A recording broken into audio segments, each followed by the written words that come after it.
இந்த ஆத்மோ இந்த பிரச்சனை ஞானஸ்தானம் பற்றியோ ஆளுநரோ இல்லாமல் சாதாரணமாக இருப்பதை நீங்கள் நான் பார்த்துக்கொள்கிறேன். ஆகவே இந்த ஆஸ்தானது ஒவ்வொரு சபையும் ஆலயத்திற்கு அதை அமைக்கப்பட்டுள்ளது.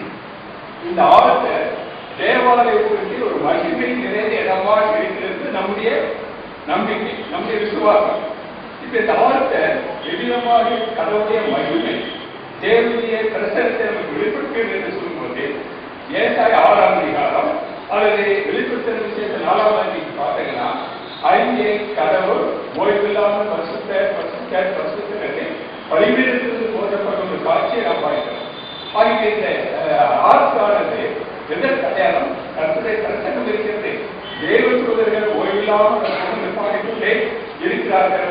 எனவே இதை கர்த்தர் பரிசுத்தம் உள்ள கடவுள் வாசம் பண்ணிய இடம் இந்த ஆழ்த்த என்பதை நாம் விளங்கிப்படுகிறோம். இந்த ஆழ்த்த தேவனை பிரசன்னம் இருக்க அப்படின்னா நமக்கு ஒரு பயத்தை கிடைக்கிறது. கடவுள் பயத்தோடு அந்த இடத்திற்கு நாம் செய்கிறோம். உதாரணமாக இந்த ஆழ்த்துக்கு நாம் செல்லும்போது வடபடத்தை நாம் யாரும் போகுது, குடும்ப யாரும் நடப்பதில்லை. அங்கே இருக்கிற குடும்பம் நடக்கும்போதோட பயத்தோடு அவர்கள் இந்த வழக்கத்தோடு குடும்பங்களோ நடத்தை பார்க்கிறோம். சில ஆலைக்கு போகும்போது அவர்களை தலையை பார்த்து வலிந்து செல்வதை நாம் பார்க்கிறோம். இன்னும் சில தேவாலயங்கள் செக்ஷன் கூட அந்த இடத்துக்கு போகும்போது அங்கி கொடுத்துதான் போக வேண்டும். இது சிறப்பாக இருக்கிறது. காரணம் என்னவென்றால் இந்த ஆலோசனை மிகவும் பரிசுத்தமான இடம். நாம் அங்கே அசுத்தமான இடத்தோடு போகக்கூடாது. கர்த்தருடைய பிரசனம் அங்கே இருக்கிறது. அது காணிக்க இருக்கும்போது பாருங்க, காணிக்க தட்டு இருக்கும். சமயத்தில் மடமடல் யாரும் இருக்க மாட்டாங்க. அப்ப அந்த ஒரு ஸ்டெப் கீழே வைக்கிறா கையை நீட்டி எடுப்பாங்க. அதில் குருவானவர் எடுத்து கொடுப்பாங்க, எடுத்து கேட்பாங்க.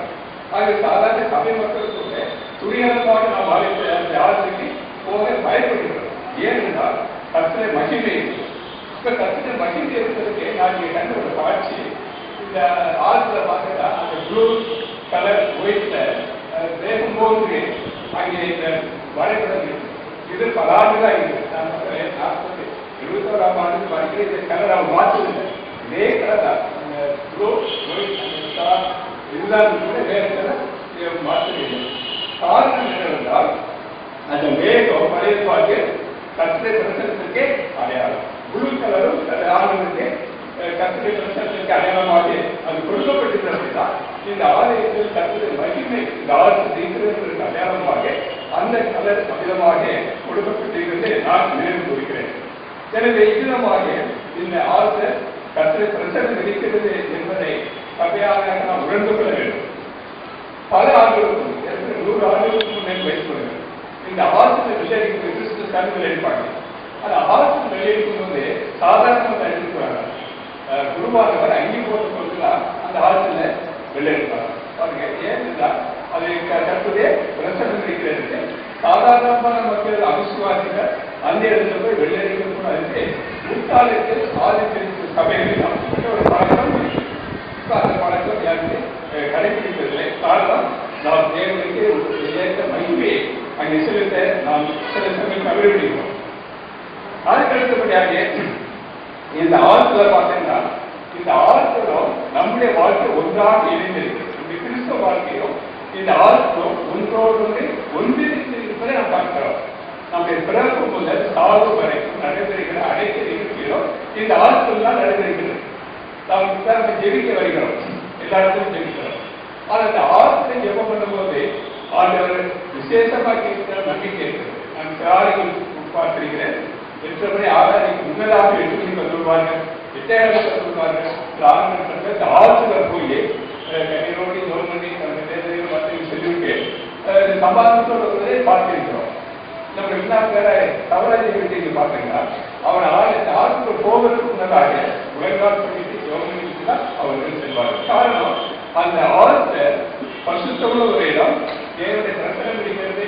நாம் சுத்திகரமாக அந்த ஆற்றுக்குள் செல்லக்கூடாது. அல்லது நம்முடைய குழந்தைகள் 40வது நாள் தாய்மார்கள் எங்கிருந்து ஜெவனுக்காக ஆரம்பித்தார். இந்த ஆரம்பித்தது எப்போது குருவாக அந்த குழந்தைக்கு 5 மணி ஆசிரியத்தை கொடுப்பதை பார்க்கிறோம்.